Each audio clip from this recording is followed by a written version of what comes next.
तो आज हम लोग लाइट में क्या क्या कंप्लीट हो चुका है अपना मिरर का सारा पार्ट्स, प्लेन मिरर के बारे में, रिफ्लेक्शन के बारे में अंडरस्टैंडिंग हो गया, प्लेन मिरर के बारे में हो गया, स्पेकल मिरर के बारे में कंप्लीट कर चुके हैं, सारा प्रॉब्लम को कंप्लीट कर चुके। आज हम लोग उसमें रिफ्लेक्शन वाला जो पार्ट्स है उसको स्टार्ट करते हैं। रिफ्लेक्शन से रिलेटेड सारा कंप्लीट हो चुका है। रिफ्लेक्शन से प्लेन मिरर के बारे में स्टडी हो चुका, स्पेकल मिरर के बारे में स्टडी हो चुका, सारा मैग्नीफिक मिरर फॉर्मूला सारा कंप्लीट हो चुका है। आज अपना हेडिंग क्या है? रिफ्रैक्शन। अब इसमें कॉन्सेप्ट क्या है कि अभी तक हम लोग क्या पढ़ रहे थे कि लाइट जो है स्ट्रेट पाथ में ट्रेवल करता है। तो क्या हमेशा लाइट स्ट्रेट पाथ में ट्रेवल करेगा? कब नहीं करेगा? क्या बेटे?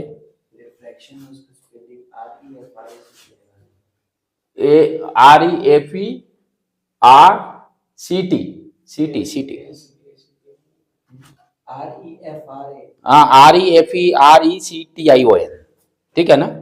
It's okay. हाँ चलो आगे बढ़े। ओके आगे बढ़े। हम लोग क्या डिस्कस कर रहे थे कि रिफ्रैक्शन में क्या है। अभी तक जो कॉन्सेप्ट हम लोग क्या स्टडी किए कि लाइट जो है स्ट्रेट पाथ में ट्रेवल करता है, लेकिन यदि जो लाइट स्ट्रेट पाथ में ट्रेवल कर रहा है, नेक्स्ट जो चैप्टर वेव ऑप्टिक्स पढ़ेंगे वहां पे हम लोग कॉन्सेप्ट क्या देखेंगे। यदि लाइट का जो वेवलेंथ डिफाइंड है, क्योंकि लाइट हम लोग किस फिजिकल क्वांटिटी से डिफाइन करते हैं? वेवलेंथ से। अपने पास ये term c velocity equal to frequency into lambda, right? Velocity और लैम्डा क्या है? मीडियम पे डिपेंड करता है। मीडियम डिफरेंट डिफरेंट रहेगा तो speed of the light change होगा। वेवलेंथ मीडियम पे डिपेंड करता है। फ्रीक्वेंसी सिर्फ depends only on source.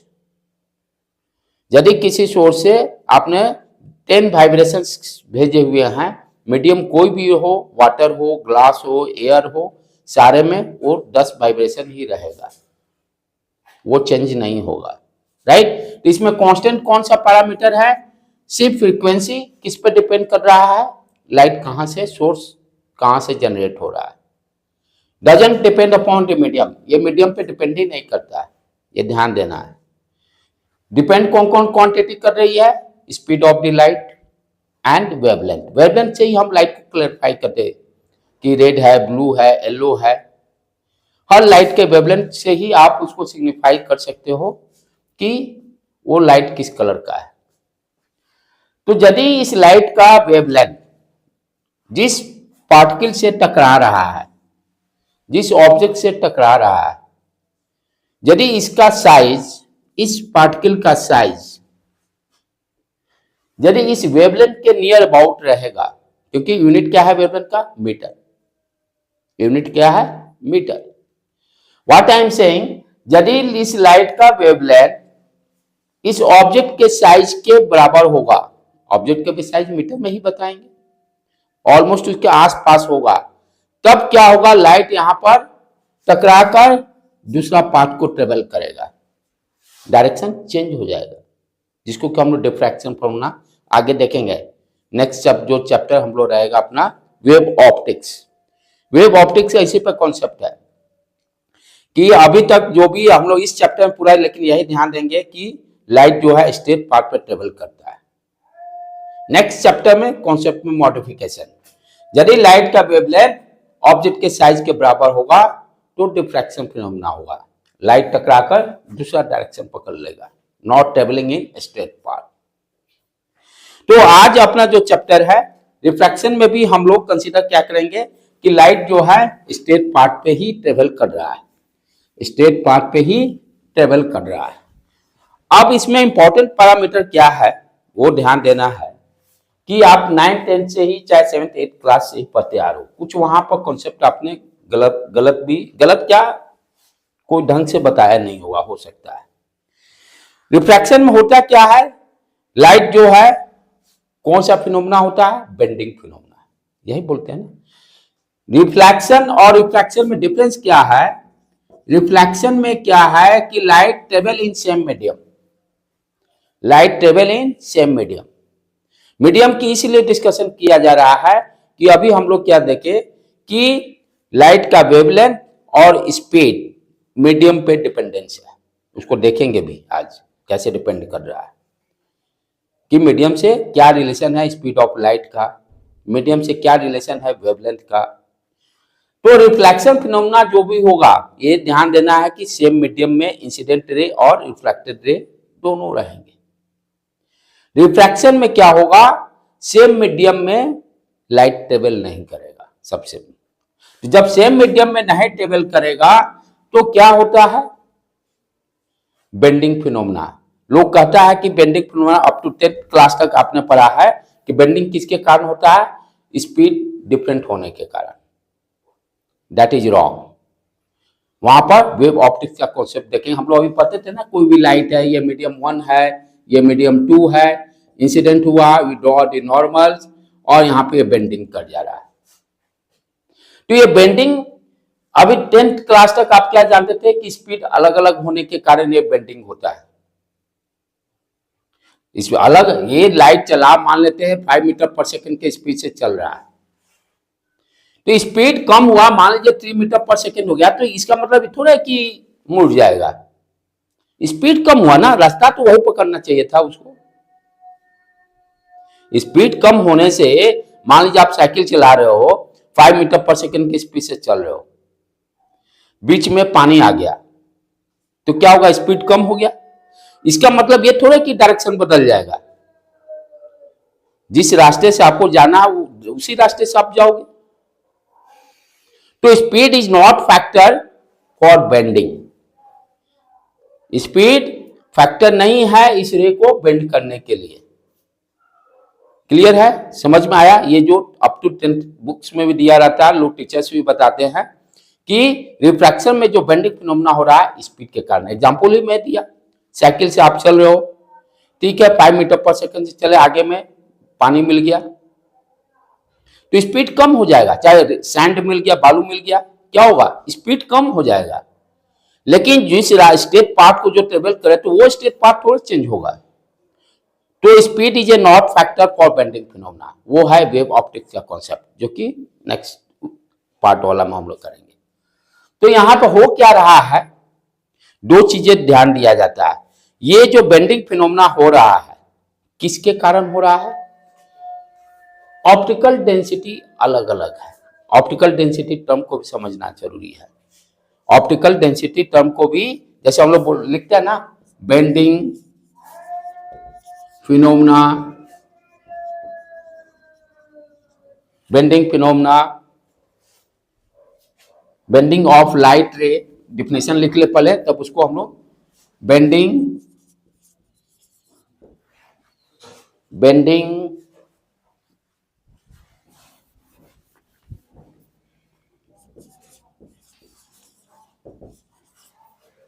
Bending of light, क्या डिफिनेशन दिया रहता है? Bending of light when passes from one medium to another medium. Bending of light when passes from one medium to another medium with different optical density. Optical density. जब कोई भी ray of light, bending कब होता है? जब light एक medium से दूसरे मीडियम में जाता है, डिफरेंट ऑप्टिकल डेंसिटी। वही सब समझाएंगे ना, ऑप्टिकल डेंसिटी क्या है। ऑप्टिकल डेंसिटी का मतलब क्या होता है कि यदि स्पीड ऑफ लाइट घना कोहरा जैसा, यू अंडरस्टैंड, बहुत घना हो, तो उसमें स्पीड ऑफ लाइट क्या होगा? धीरे धीरे चलेगा, मीडियम डेंस होगा, उसी को हम लोग डेंस बोलते हैं। सॉलिड वाला दिमाग इसमें नहीं लगाना है। जैसे सॉलिड में भी हम लोग डेंसिटी डिफाइन करते हैं ना, rho equal to mass upon volume. वहां क्या देखते हैं? पार्टिकल्स बहुत क्लोज रहते हैं उसका डेंसिटी हम लोग ज्यादा बोलते हैं, डेंस है पार्टिकल। लेकिन यहां पर लाइट में डिफरेंट चीज है, वो कॉन्सेप्ट नहीं है कि यदि लाइट का स्पीड कम है तो क्यों कम है, यानी बहुत ही डेंसिटी उसका जो है ऑप्टिकल डेंसिटी हाई है, जिसको कि हम लोग डेंसर मीडियम बोलते हैं। यहां पे ये नहीं समझना है कि particles very close to each other. अब यदि स्पीड यहां पर रेयर और डेंसर मीडियम जो हम डिफाइन करते हैं, कैसे डिफाइन कर रहे हैं, लाइट के स्पीड से। यदि लाइट का स्पीड धीरे है, स्लो है, तो उस मीडियम को हम क्या बोलेंगे, डेंसर मीडियम है। If the speed of light is slow it means ये ऑप्टिकल डेंसिटी कैसा रहेगा, डेंसर ऑप्टिकल रहेगा। ऑप्टिकल डेंसर बोलते हैं या डेंसर मीडियम बोल देंगे हम लोग। यदि लाइट का स्पीड धीरे है, यानी बहुत सारे उसके ऑब्स्ट्रक्शंस हैं, बहुत डेंस है, कोहरा जैसे बहुत डेंस है, गाड़ी चलाते हैं ठंड के दिन में कुहासा ज्यादा रहता है, तो कुहासा ज्यादा होने मतलब आप गाड़ी का स्पीड आपका कम हो गया। मीडियम क्या है, कोहरा। तो जब सुबह मॉर्निंग टाइम में कोहरा घना हो गया तो क्या करेंगे, मीडियम डेंस है, उसमें मेरे कार का स्पीड या बाइक का स्पीड कम हो गया, तो हम क्या कहेंगे, मीडियम। यानी यदि लाइट का स्पीड कम होने का मतलब वो मीडियम कैसा है, डेंसर मीडियम है, ऑप्टिकली डेंस है। तो मीडियम कैसा रहेगा, डेंसर। उसी को डेंसर ऑप्टिकल भी बोलते हैं, रेयर ऑप्टिकल डेंसिटी बोलेंगे। तो ये ऑप्टिकल डेंसिटी जो डेंसर और रेयर कैसे डिसाइड हो रहा है, स्पीड के लाइट से। यदि if the speed of light is faster, logically भी फास्टर कहने का मतलब कोहरा कम हो गया, डेंस कम हो गया, रेयर हो गया, स्पीड डेफिनेटली लाइट का ज्यादा रहेगा, कोई रुकावट ही नहीं है। तो if the speed of light is faster it means optically rare है, मीडियम है, ऑप्टिकली रेयर। ऑप्टिकली यहां का लाइट से रिलेशन है, तो हम क्या बोलते हैं, मीडियम कैसा है, रेयर मीडियम है। समझ में आया बेटे, कैसे हम लोग अभी तक आप कैसे डिफाइन करते थे, आप कैसे डिफाइन कर रहे हैं, स्पीड के लाइट से डिसाइड होगा कि मीडियम डेंसर है कि रेयर है। अब नेक्स्ट पॉइंट, ये मेजरमेंट कैसे करेंगे, हु विल बी मेजर कि वो पार्टिकल डेंस है और रेयर है, कौन सा पैरामीटर है जो कि मेजर करेगा, वो पैरामीटर मेरे पास रिफ्रैक्टिव इंडेक्स। अब रिफ्रैक्टिव इंडेक्स को हम लोग डिसाइड करेंगे। अब ये जो मीडियम डिसाइड हो गया, घना कोहरा है या कम कोहरा है, वो कौन सा फिजिकल क्वांटिटी लाइट में डिफाइन करेगा, वो है क्वांटिटी रिफ्रैक्शन, रिफ्रैक्टिव इंडेक्स। क्या है उसको डिफाइन करें हम लोग।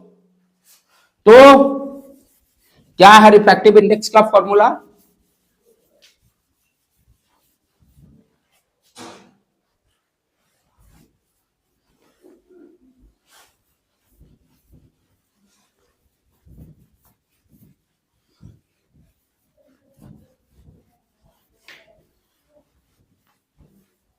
तो नेक्स्ट अपना हेडिंग क्या है, how to measure optical density. Optical density को कैसे मेजर करेंगे, how to measure optical density, how to measure optical density.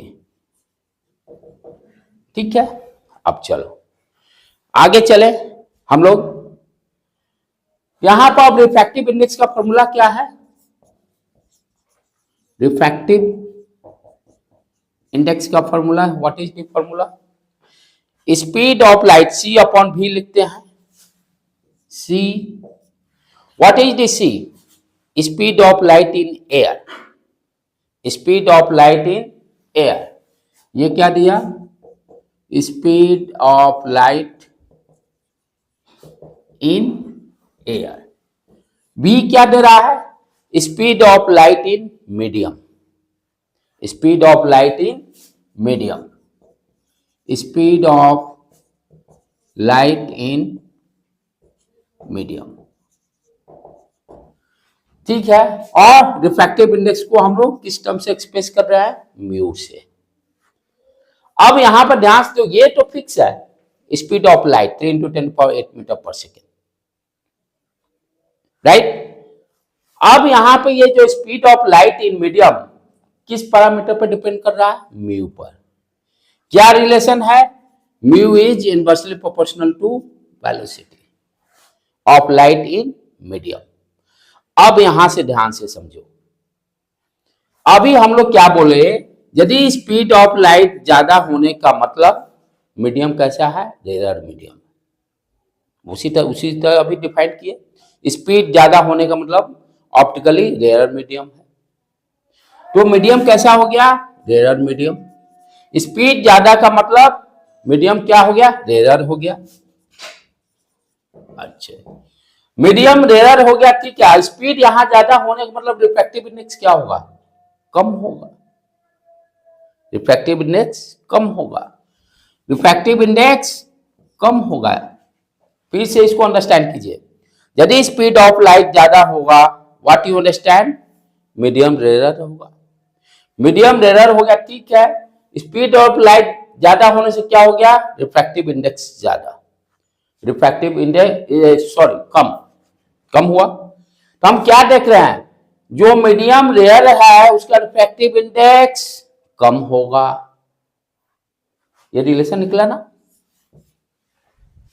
यदि मीडियम रेयर होगा, तो अभी तक हम लोग क्या जानते थे? मीडियम रेयर का मतलब रिफ्रैक्टिव इंडेक्स कम। कैसे इसको कम समझेंगे? तो उससे पहले क्या डिफाइंड एक्चुअल हुआ है? Speed of light that decide the medium rare है कि डेंसर है, और उस पैरामीटर से हम डिसाइड करते हैं कि रेयर मीडियम का मतलब रिफ्रैक्टिव इंडेक्स कम होगा। उसी तरह से यदि स्पीड ऑफ लाइट कम होने का मतलब कम हो गया, क्या हम लोग पढ़े हैं? मीडियम डेंसर है, घड़ा कोहरा है, डेंसर है, मीडियम डेंसर है। और फिर यहां पे आ जाए, स्पीड कम का मतलब रिफ्रैक्टिव इंडेक्स ज्यादा। तो यहां पर रिफ्रैक्टिव इंडेक्स को ऊपर के रूप से मार्क कर दिया। अब ये दोनों को मिलान कीजिए, डेंसर मीडियम का मतलब रिफ्रैक्टिव इंडेक्स ज्यादा। तो कैसे हम लोग डिसाइड कर रहे हैं? Rare medium. अब इसके वैल्यू से डिसाइड होगा, जैसे दो मीडियम दिया हुआ है, मीडियम 1 एंड 2, तो रिफ्रैक्टिव इंडेक्स वैल्यू डिसाइड करेगा, जिसका वैल्यू कम होगा वो रेयर होगा, जिसका वैल्यू ज्यादा होगा वो डेंसर होगा। क्लियर बेटे? जब कोई भी रे ऑफ लाइट 2 मीडियम्स में ट्रेवल कर रहा है, तो इसके वैल्यू पे डिसाइड होगा कि कौन सा मीडियम रेयर है, कौन सा डेंसर है। तो अभी तक कॉन्सेप्ट क्या डेवलप किए कि जब लाइट डिफरेंट मीडियम में ट्रेवल करता है, बेंडिंग फिनोमेना होता है। Bending phenomena speed of light change होने के कारण नहीं हो रहा है, वो वेव ऑप्टिक्स का पार्ट है, वहां हम लोग समझे क्यों लाइट बेंड कर रहा है। फिर उसके बाद अंडरस्टैंड किया कि ये ऑप्टिकल डेंसर मीडियम क्या होता है, ऑप्टिकल रेयर मीडियम क्या होता है। ऑप्टिकल डेंसर मीडियम का मतलब व्हाट यू अंडरस्टैंड, उसमें स्पीड ऑफ लाइट कम होगा, और ऑप्टिकल रेयर मीडियम का मतलब होता है स्पीड ऑफ लाइट ज्यादा होगा। अब आए रिफ्रैक्ट, तो ऑप्टिकल डेंसिटी, डेंसर और रेयर कौन डिसाइड करेगा? Refractive index. रिफ्रैक्टिव इंडेक्स क्या हो गया भाई? Basic formula C/V, speed of light in air divided by speed of light in medium. ये क्वांटिटी कांस्टेंट रहेगा। यहां से रिलेशन क्या डेवलप होगा? Mu is inversely proportional to V। जितना ही वेलोसिटी ज्यादा, रिफ्रैक्टिव इंडेक्स कम, वेलोसिटी कम, रिफ्रैक्टिव इंडेक्स ज्यादा। इससे कंक्लूजन क्या निकला कि रेयर मीडियम का मतलब क्या होता है? रिफ्रैक्टिव इंडेक्स कम, और डेंसर मीडियम का मतलब क्या होता है? रिफ्रैक्टिव इंडेक्स ज्यादा। ठीक है, अब इससे आगे चले हम लोग रिफ्रैक्टिव इंडेक्स को और थोड़ा सा अंडरस्टैंड करें कि व्हाट इज द मीनिंग। जो फिजिक्स में अभी तक आपने जो भी है सिर्फ कॉन्सेप्ट पढ़े, लेकिन उसको एनालाइज नहीं कर पाए, जो कि 12th में करना है। यदि इफ आई एम सेइंग कि mu equal to 2, if I am saying mu equal to 2, what you understand physically. यदि रिफ्रैक्टिव इंडेक्स 2 है, इसका मतलब क्या हुआ, यहां ध्यान से देखो बेटे, म्यू इक्वल टू क्या है, C अपॉन V। मैं क्या कर रहा हूं, यदि किसी मीडियम का रिफ्रैक्टिव इंडेक्स 2 है, it means what you understand, क्योंकि देखो लाइट में आपको स्पीड से ही सारा चीज डिसाइड होना है, तो यहां से इस वेलोसिटी ऑफ लाइट क्या होगा, C अपॉन म्यू। तो यहां पर म्यू का वैल्यू 2 डाला, क्या हो गया, स्पीड ऑफ लाइट 1/2 हो गया, आधा हो गया। इसका फिजिकल मीनिंग क्या हो गया, यदि रिफ्रैक्टिव इंडेक्स 2 देने का मतलब एयर में जो लाइट थी 10⁸ मीटर पर सेकंड की स्पीड से चल रहा था, अब स्पीड उसका आधा हो गया, हाफ हो गया। If I am saying mu equal to 1.5 किसी भी मीडियम का, ग्लास का, इसका मतलब क्या हो गया कि जो लाइट एयर में चल रहा था 10⁸ मीटर पर सेकंड की स्पीड से, उसका वैल्यू क्या हो गया, स्पीड ऑफ क्या हो गया, C अपॉन 1.5 टाइम्स रिड्यूस हो गया। तो रिफ्रैक्टिव इंडेक्स क्या दे रहा है कि स्पीड ऑफ लाइट क्या हो रहा है, रिड्यूस हो रहा है। इंक्रीज करेगा कभी, इट इज पॉसिबल, क्या स्पीड ऑफ लाइट कभी भी C से ज्यादा होगा, नॉट पॉसिबल। C से 10⁸ मीटर पर सेकंड से स्पीड ज्यादा कभी नहीं होगा। तो it means what you understand, इसका मीनिंग क्या समझ रहे हो। डायमंड का है 3.3 के आसपास है रिफ्रैक्टिव इंडेक्स। तो 1 बाई जो भी होगा 1 से ज्यादा ही है सारे मीडियम का, कोई भी मीडियम हो उसका रिफ्रैक्टिव। एयर का कितना है, एयर का यदि आपको निकालना हो तो कैसे, जैसे आपसे क्या, find the refractive index of air, 1 उठा लेंगे, कैसे होगा। तो यदि आपको निकालने के लिए बोले रिफ्रैक्टिव इंडेक्स ऑफ एयर, क्या फॉर्मूला अपना है, C divided by velocity. Velocity of air में कितना है, C ही होगा, समुद्र वाला C नहीं, C कहां गई थी, ठीक है। तो C अपॉन C क्या हो गया, 1, कट के 1। तो रिफ्रैक्टिव इंडेक्स एयर का कितना आया, 1। उससे यदि नीचे हुआ होगा कि नहीं होगा वो सोचिए। यदि मान लीजिए फॉर एग्जांपल 0.5 दिया है, तब उसको एनालाइज कीजिए, क्या उसका मीनिंग निकलता है। यदि रिफ्रैक्टिव इंडेक्स 0.5 दिया, उसका मतलब क्या हो गया, तब आपको क्लियर होगा कि 1 से नीचे होगा कि नहीं होगा। लाइट वाला स्पीड 3 गुने 3 × 10⁸ मीटर पर सेकेंड, समुद्र का मछली नहीं, ठीक है, चाहे C फॉर कैट नहीं, C फॉर 3 × 10⁸ मीटर पर सेकेंड, ठीक है बेटे। अब मैं क्या कर रहा हूं, अभी तक रट्टम रटाई आप कर रहे हो कि म्यू का वैल्यू 1 से ज्यादा होगा, यदि 1 से कम लिए तब क्या होगा उसको सोचो। तो क्या हो, अभी सारे उसी तरह से एनालाइज कीजिए। Refractive index equal to C upon V।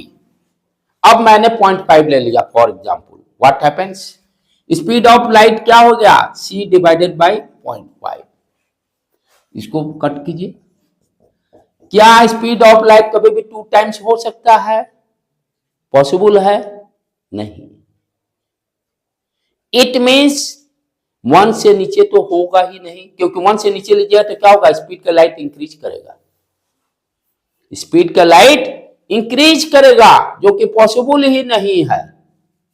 इसीलिए किसी भी मीडियम का refractive index always mu greater than 1। कम क्यों नहीं ले सकते, वो भी क्लियर हुआ। कम लेंगे तो भाई स्पीड ऑफ लाइट उतना पॉसिबल ही नहीं है। तो एयर का सबसे कम है 1 है, एयर का सबसे कम है। तो अब जो रिफ्रैक्टिव इंडेक्स हम लोग डिसाइड करते हैं जैसे किसी मीडियम का देते हैं ना, आपका वाटर का 1.5, ग्लास का दिया रहता है, डायमंड का दिया हुआ रहता है। तो जो भी रिफ्रैक्टिव इंडेक्स दिया रहता है वो किसके रेस्पेक्ट में? एयर के रेस्पेक्ट में। कोई भी क्वांटिटी को कंपेयर करना किसी न किसी के रेस्पेक्ट में लेना पड़ेगा। यहां पर जिस भी मीडियम का हम रिफ्रैक्टिव इंडेक्स जो बताते हैं, किसके रेस्पेक्ट में बताते हैं? एयर के रेस्पेक्ट में। जैसे इफ आई एम सेइंग कि जैसे वाटर ग्लास है, रिफ्रैक्टिव इंडेक्स 1.5 है, इट मींस वो एक मीनिंग हुआ ही कि speed of light 1.5 times reduce हो गया। एक अलग वो फिजिकल सिग्निफिकेंस निकला। दूसरा चीज क्या हो गया? कोई पूछते किसके रेस्पेक्ट में है भाई, क्योंकि मेजरेबल क्वांटिटी किसी न किसी के रेस्पेक्ट में ही मेजर करेंगे, जो भी मेजरेबल क्वांटिटी रहती है। तो यहां पर रिफ्रैक्टिव इंडेक्स एयर के रेस्पेक्ट में हम लोग मेजर करते हैं। राइट बेटे, ठीक है। अब चलो आगे बढ़ो। तो अभी तक क्या कॉन्सेप्ट हम लोग क्लियर किए कि रिफ्रैक्टिव इंडेक्स का मतलब क्या होता है। रिफ्रैक्टिव इंडेक्स से क्या डिसाइड हो रहा है? Speed of light.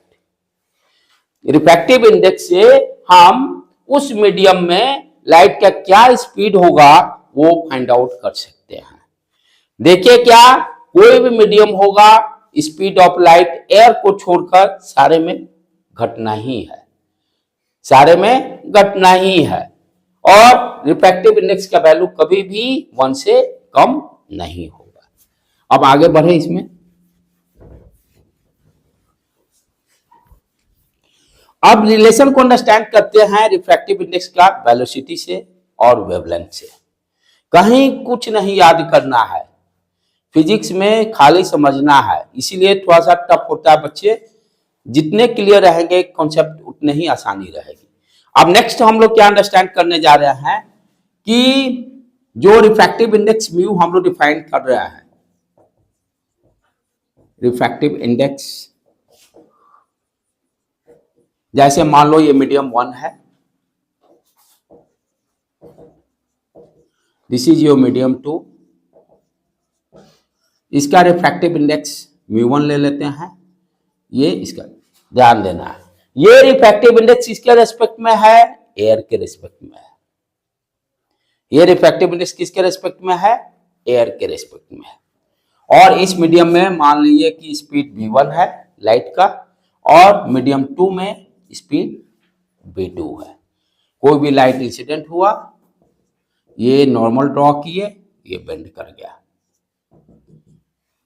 ठीक, अब चले हम लोग डिफाइन करें कि इस रिफ्रैक्टिव इंडेक्स का रिलेशन v1 v2 के टर्म में कैसे है। अच्छा, तो अभी फॉर्मूला आपने क्या देखा कि रिफ्रैक्टिव इंडेक्स जो है speed of light upon velocity of the medium. पहले मीडियम में रिफ्रैक्टिव इंडेक्स क्या है? म्यू1। सी वेलोसिटी क्या है? v1। लिख दिए। इस तरह से मीडियम 1 को डिफाइन कर लिए, रिफ्रैक्टिव इंडेक्स और वेलोसिटी में क्या रिलेशन है। फिर उसी तरह से सेकेंड मीडियम में जब आ गए, क्या है refractive index? v2 equal to c, what is the velocity? v2। Right, अब क्या देख रहे हैं, हमें तो डेवलप करना है relation between refractive index and velocity. ये दोनों को क्या करें? डिवाइड कर देते हैं, म्यू2 डिवाइडेड बाई म्यू1, म्यू2 डिवाइडेड बाई म्यू1। जब डिवाइड कीजिए तो क्या आ गया बेटे? सी अपॉन v2, और ऊपर चला गया v1 divided by C. C उड़ गया, what you are getting? v1 upon v2। यहां ध्यान देने की बात है, क्या ध्यान देना है, यहां पे आप क्या देख रहे हो? न्यूमरेटर में म्यू2 है, v2 कहां है? डिनोमिनेटर में है। यानी रिफ्रैक्टिव इंडेक्स जस्टिफाई हो रहा है इनवर्सली प्रोपोर्शनल टू वेलोसिटी, जो कॉन्सेप्ट दिया गया है। बेसिक कॉन्सेप्ट तो यही दिया गया है ना कि refractive index is inversely proportional to the speed of light, जो कि जस्टिफाई भी हो रहा है। यहां देखिए म्यू1 डिनोमिनेटर में है, v1 ऊपर है। अब इस रेशियो को और कैसे लिखेंगे फिजिक्स में? म्यू2 अपॉन म्यू1 क्या होगा? देखिए, जहां भी रेशियो टर्म आने का मतलब डिनोमिनेटर वाला टर्म के रिस्पेक्ट में मेजरमेंट हो रहा है। कोई भी क्वांटिटी हो, कोई भी क्वांटिटी को आप रेशियो के टर्म में जब रिप्रेजेंट करते हैं तो डिनोमिनेटर टर्म के रेस्पेक्ट में ही मेजरमेंट हुआ, क्योंकि ये तो डायमेंशनलेस क्वांटिटी हो गया। रेशियो क्या है? एक डायमेंशनलेस क्वांटिटी है। तो ये रेशियो से हमें सिग्निफाई क्या हो रहा है कि मीडियम 2 का रिफ्रैक्टिव इंडेक्स मीडियम 1 के रिस्पेक्ट में मेजर कर रहा है, क्योंकि denominator quantity always give the reference. तो इसको हम कैसे सिंबल के टर्म में लिखते हैं? μ21। इसका मतलब क्या हो गया? Refractive index of medium 2, refractive index of medium 2 with respect to 1। ये सब गलती नहीं होना चाहिए, ये सब गलती हुआ तो काम गड़बड़। अभी क्लियर कर लो।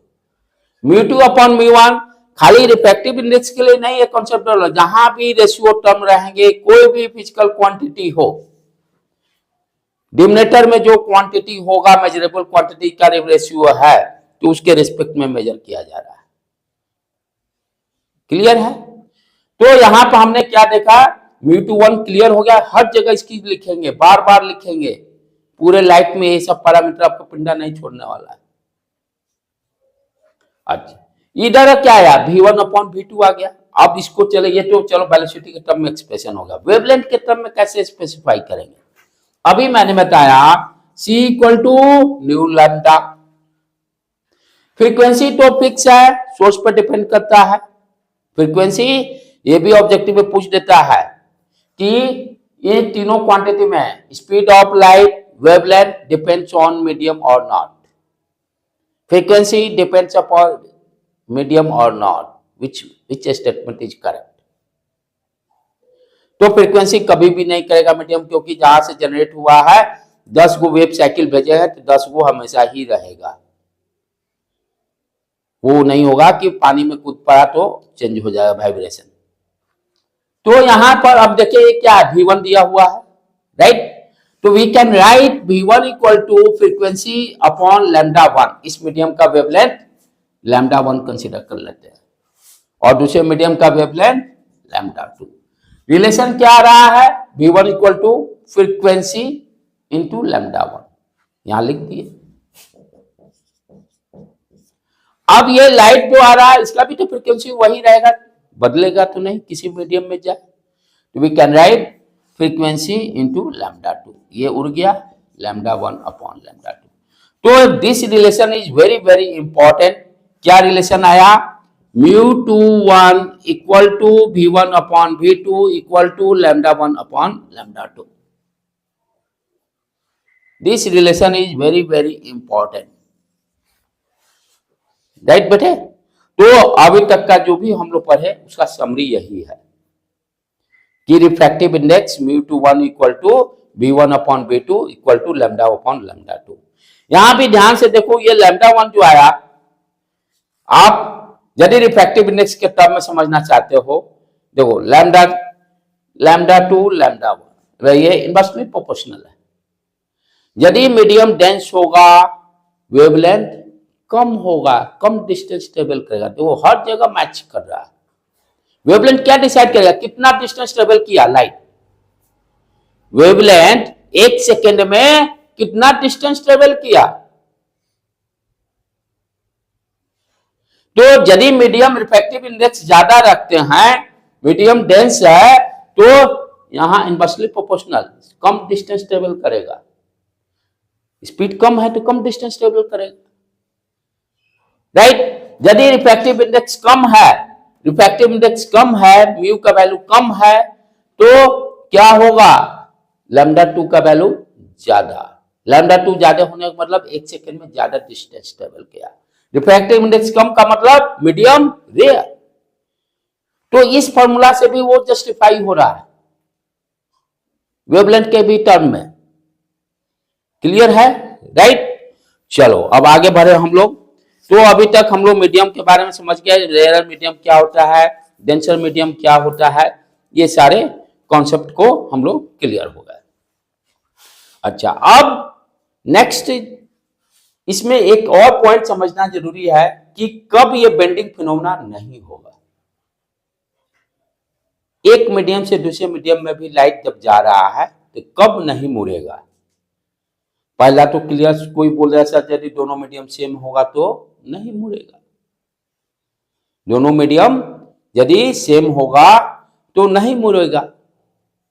अच्छा, दूसरा चीज तो पहला क्या हो गया, यदि दोनों मीडियम का रिफ्रैक्टिव इंडेक्स सेम रहा तो लाइट स्ट्रेट आया, स्ट्रेट निकल जाएगा।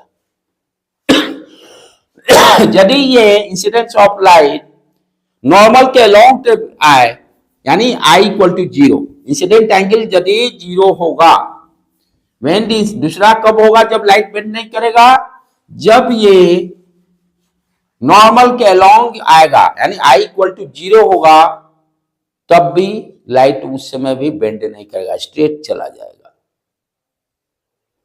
वेन I इक्वल टू 0 तो लाइट स्ट्रेट चला जाएगा, वहां भी बेंडिंग नहीं होगा। ये ध्यान देना है कि बेंडिंग कब नहीं होगा, जब मीडियम सेम होगा। और दूसरा, when light incident on this, when the light incident along the normal, along the normal जब रहेगा, क्या होगा, I इक्वल टू 0। तो यहां भी रिफ्रैक्टेड एंगल जो होगा R, रिफ्रैक्टेड एंगल R भी 0 होगा। ठीक, अब ये इसके आगे क्या है समझना है, इससे रिलेटेड एक दो छोटे प्रॉब्लम कर ले, तब स्नेल्स लॉ के बारे में हम लोग डिस्कस करते हैं। क्या है प्रॉब्लम, छोटा मोटा देख लो उसको, मोटा तो नहीं होगा, छोटा ही होगा। क्या दिया हुआ है, यदि speed of light, if the speed of light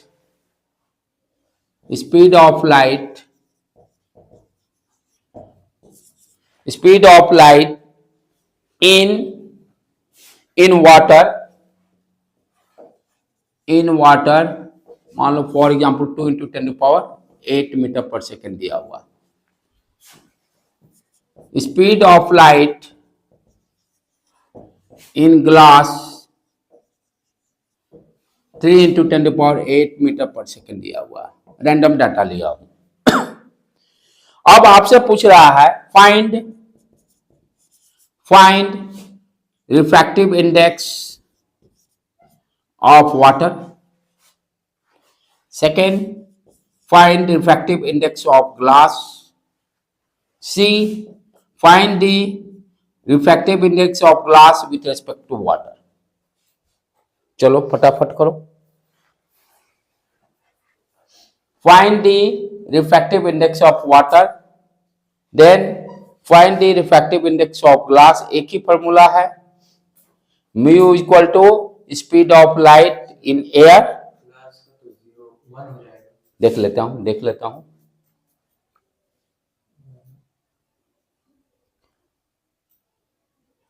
refractive index of water का मतलब व्हाट यू अंडरस्टैंड, ये क्या है, C/V, यही फॉर्मूला अपने पास है। वाटर में C का है तो स्पीड दिया हुआ 3 × 10⁸, और वेलोसिटी इन वाटर क्या दिया हुआ है, 2 × 10⁸, 2 × 10⁸, कट के कितना गया, 1.5, कोई यूनिट नहीं होगा।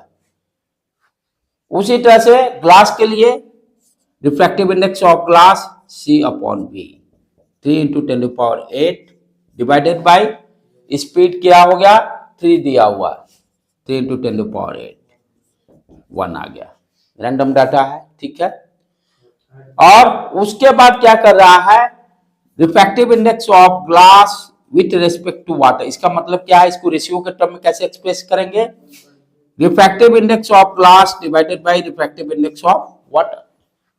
दोनों का वैल्यू निकाल लिया है, दोनों का वैल्यू रख देते हैं, 1 डिवाइडेड बाय 1.5। राइट बेटे, क्लियर है, समझ में आ रहा है। नेक्स्ट उसी तरह से वेवलेंथ के टर्म में आप समझ लें, वेवलेंथ के टर्म में इसको अंडरस्टैंड करें हम लोग।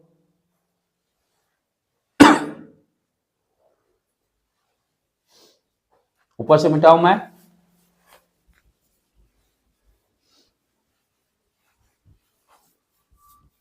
हाँ इसको मतलब ये जो निकाले हैं, हाँ ये हमको नहीं भी दिया हुआ है वाटर, और ये अलग अलग, जैसे कि वाटर का और ग्लास का नहीं भी निकाले, मतलब स्पीड और ये वेलोसिटी जो है, यहाँ पे वेलोसिटी इससे भी निकाल सकते हैं डायरेक्ट। अभी देखिए ना, म्यू जी डब्ल्यू क्या हो गया, inversely proportional speed of light. ये इसको भी ऐसे भी डायरेक्टली लिख सकते हैं। ये क्या है, वेलोसिटी के टर्म में ये mu G upon mu W लिखे, यहाँ उल्टा लिख दो, speed of light in water divided by speed of light in glass, value रख दो डायरेक्ट, ऐसे भी हो जाएगा, राइट।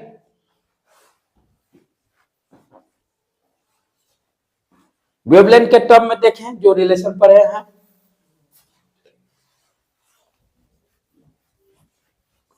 अलग नहीं आया उससे। अलग कैसे आ जाए, वाटर का 2 into 10 to power 8। रखो रखो, रख के चेक करो, कॉपी निकालो पहले पेन, मुजबानी नहीं करने से होगा।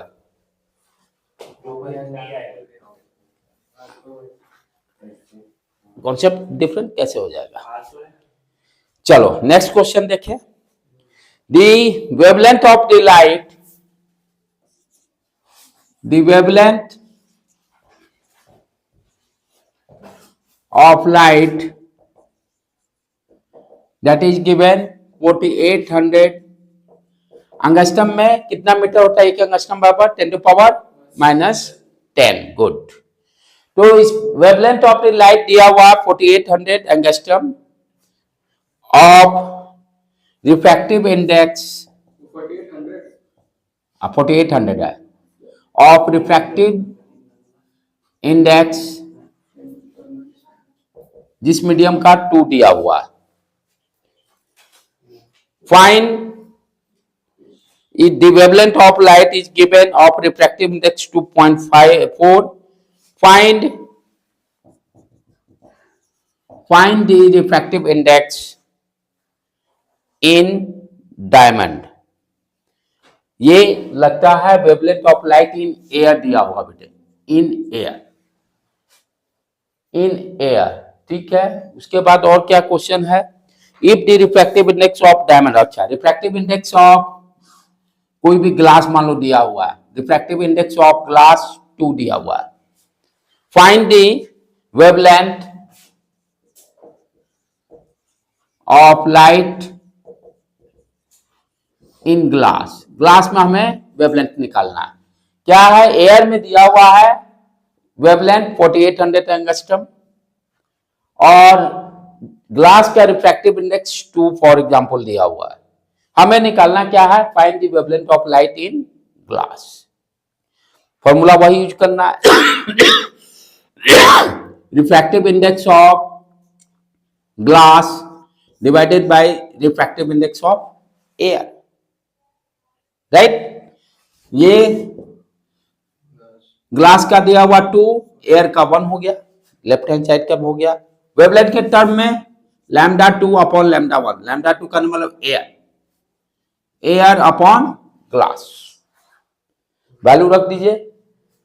तो एयर का दिया हुआ 4800 angstrom divided by lambda G, what is lambda G, 4800 divided by 2, cut के कितना गया 2400 angstrom.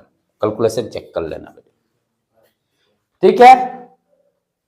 Refractive index mu G upon mu A inversely proportional to wavelength, inversely proportional to wavelength, right. Data को entry करना है बस। अब आगे इसमें नेक्स्ट लॉ ऑफ रिफ्रैक्शन, जिस तरह से हम लोग रिफ्लेक्शन में लॉ पढ़े थे उसी तरह से यहां भी 2 लॉ है। अभी तक आपने सेकेंड लॉ स्नेल लॉ रटे होंगे, अब यहां पर उसको थोड़ा अंडरस्टैंड भी करेंगे स्नेल लॉ क्या बेसिकली दे रहा। फर्स्ट लॉ तो क्या है, क्लियर है, incident ray, refracted ray, normal ray, all lies in same plane and meet at same point। जहां पर इंसिडेंट रे इंसिडेंट करेगा उसी पॉइंट पर नॉर्मल भी आएगा, रिफ्रैक्टेड रे भी जाएगा, और सारे के सारे क्या है, एक ही प्लेन में लाइज करेंगे। जिस तरह से रिफ्लेक्शन में हम लोग समझे थे, प्लेन का मतलब ये पूरा प्लेन ब्लैक बोर्ड। ये कभी नहीं समझना है कि नॉर्मल ऐसे आ रहा है, नॉर्मल भी इसी प्लेन में रहेगा, इंसिडेंट भी इसी प्लेन में रहेगा, रिफ्लेक्टेड रे भी इसी प्लेन में रहेगा। नॉर्मल के कारण बच्चों को कंफ्यूजन होता है कि ये लाइन इस तरह से नॉर्मल नहीं, ये तीनों का तीनों एक ही प्लेन में रहेगा। फर्स्ट लॉ सेम है, जो रिफ्लेक्शन का है वो सेम यहाँ भी रिफ्रैक्शन का है। असली जो समझना है उस चीज को हम लोग समझते हैं, जो कि स्नेल लॉ है। कौन सा 4800 अंगस्ट्रम? हाँ, 000000, ठीक है। तो स्नेल लॉ पर हम लोग फोकस करें, पहला वाला सेम है। वहां पर एक ध्यान क्या देना है कि स्नेल लॉ ये समझना जरूरी है, क्यों पढ़ रहा है, व्हाई यू आर रीडिंग, क्यों, क्या जरूरत पड़ गई। जब आप रिफ्लेक्शन पढ़ते थे तो यहां पर आपका लॉ था I = R। इंसिडेंट एंगल यदि मालूम रहता था तो आप तुरंत रिफ्लेक्टेड एंगल बता देते थे। I = 30 डिग्री है तो रिफ्लेक्टेड एंगल 30 डिग्री होगा। बट इन केस ऑफ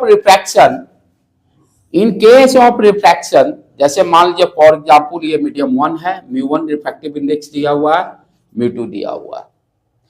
अब यहां पर एक रे फॉल किया, ये नॉर्मल ड्रॉ किए, ये रिफ्रैक्ट कर गया, ये तो डिसाइड होगा। अच्छा, यहां पे एक चीज और, ये तो कॉन्सेप्ट क्लियर होगा, रिफ्रैक्टिव इंडेक्स ज्यादा रहता है, इट मींस रे नॉर्मल की ओर मुड़ जाता है, बेंड करता है, नॉर्मल टुवर्ड्स द नॉर्मल।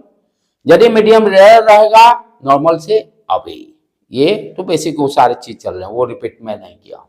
अब आ जाए काम का चीज। यहाँ पर सेकेंड लॉ क्या कर रहा है, यहां पे मान लीजिए इंसिडेंट एंगल I दिया हुआ है, ये रिफ्लेक्टेड एंगल R। उसी तरह से एक दूसरा रे और कंसीडर किए जिसका कि I का वैल्यू अलग है, ये I1 दे दिए, ये I2 दे दिया, यहां पर ये R2। मीडियम चेंज नहीं कर रहा है, सिर्फ क्या कर रहे हैं, इंसिडेंट एंगल को बदल रहा है। What you are doing, incident angle को हम बदल रहे हैं, कभी 30 लिए, कभी 45 लिए, कभी 20 डिग्री लिए। मीडियम इज सेम, मीडियम नहीं चेंज कर रहा है। दूसरा एक और लिए जिसका कि एंगल ऑफ इंसिडेंस अलग। अब आपसे पूछे कि what is the reflected angle, reflection में आप तुरंत जवाब दे देते थे, incident angle equal to reflected angle.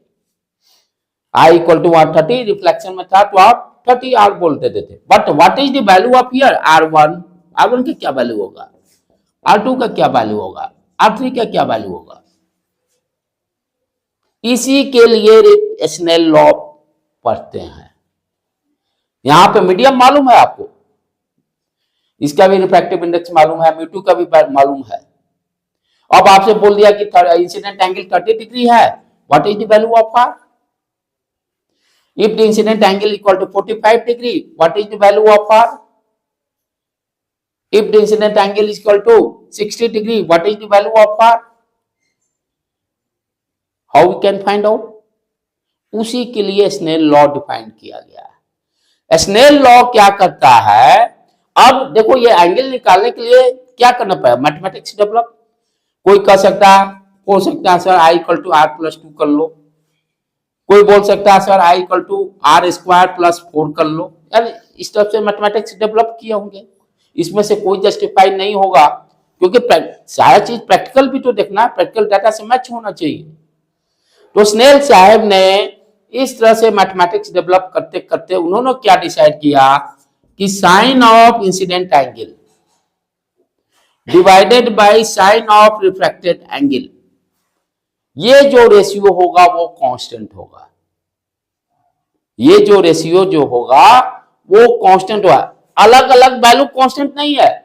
Sign 30 का वैल्यू 1/2, मान लीजिए ये 45 डिग्री आ जाए 1/√2, वैल्यू तो अलग अलग है साइन I साइन R का।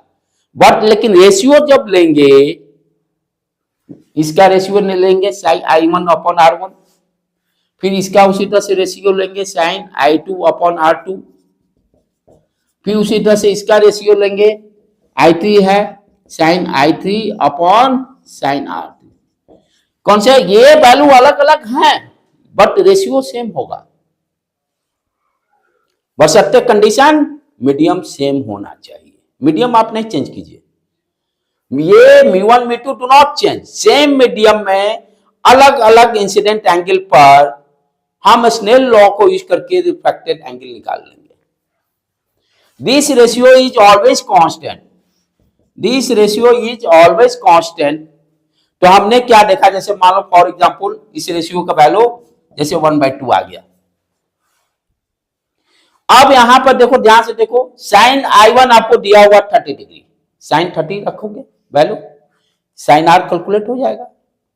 Sign 30 divided by sine R1 equal to 1/2। What is the value of sine R? Sine 30 1/2, इधर 2 कट के 1 आ गया, 90 डिग्री। समझ में आ रहा बेटे? उसी तरह से कोई भी साइन I2 दिया हुआ 60, we can find out R2। ये नहीं बदलना चाहिए, μ1 μ2 चेंज नहीं होना चाहिए। मीडियम चेंज हो गया, कहानी अलग, फिर उसके अकॉर्डिंग रेशियो सेम होगा। रिफ्रैक्शन तो मीडियम चेंज होने पे। अरे भाई, तो ये तो मीडियम तो चेंज हुआ ही, ये दोनों चेंज नहीं, μ1 μ2 का वैल्यू चेंज नहीं होना चाहिए। यदि एक ग्लास वाटर लिया है तो दूसरा ग्लास ही रहेगा। ये दोनों सेम, इसमें अलग अलग इंसिडेंस डालना है। ये मान लो वाटर है, ये ग्लास है, 30 डिग्री से इंसिडेंट किए, फाइंड किए, 60 डिग्री से इंसिडेंट किए, फाइंड किए, 80 डिग्री से किए, फाइंड किए। जो कर रहे हैं उन सब में ये पहला और मीडियम और दूसरा मीडियम दोनों सेम होना चाहिए।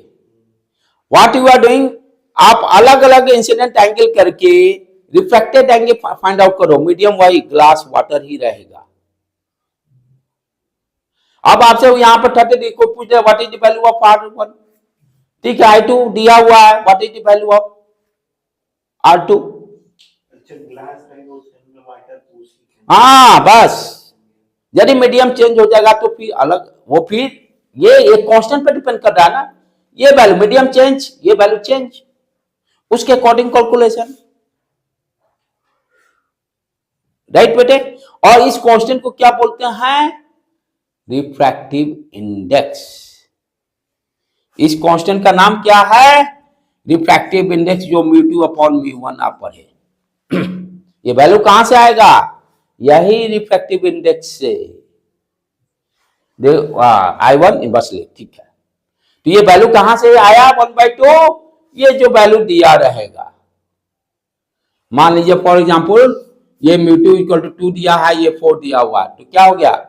2 2 4/2, ये ज्यादा हो जाए कम उल्टा ले लें, ये ठीक है, कोई दिक्कत नहीं, डेंसर है ना, 4 डाले 2 डाले, कट गया 2। इस तरह से इस कांस्टेंट का वैल्यू निकलेगा, राइट बेटे।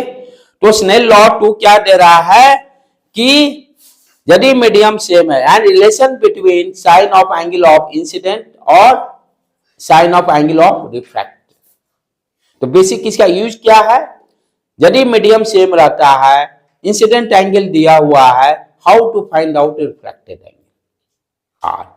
रिफ्लेक्शन में तो इजीली फाइंड आउट कर लेते थे, incident angle equal to reflected angle, लेकिन यहां कैसे फाइंड आउट करेंगे? वो by using the Snell law. Snell law क्या करता है? इंसिडेंट एंगल, आप incident angle reflected angle change किए, ठीक है, लेकिन रेशियो बाई सेम रहेगा, जो भी एंगल चेंज करो इस प्रोपोर्शन का रेशियो सेम रखना है। यही स्नेल लॉ डिफाइन कर रहा है। आज यहीं पर रहने देते हैं, फिर कल इस पर प्रॉब्लम करेंगे हम लोग, राइट बेटे।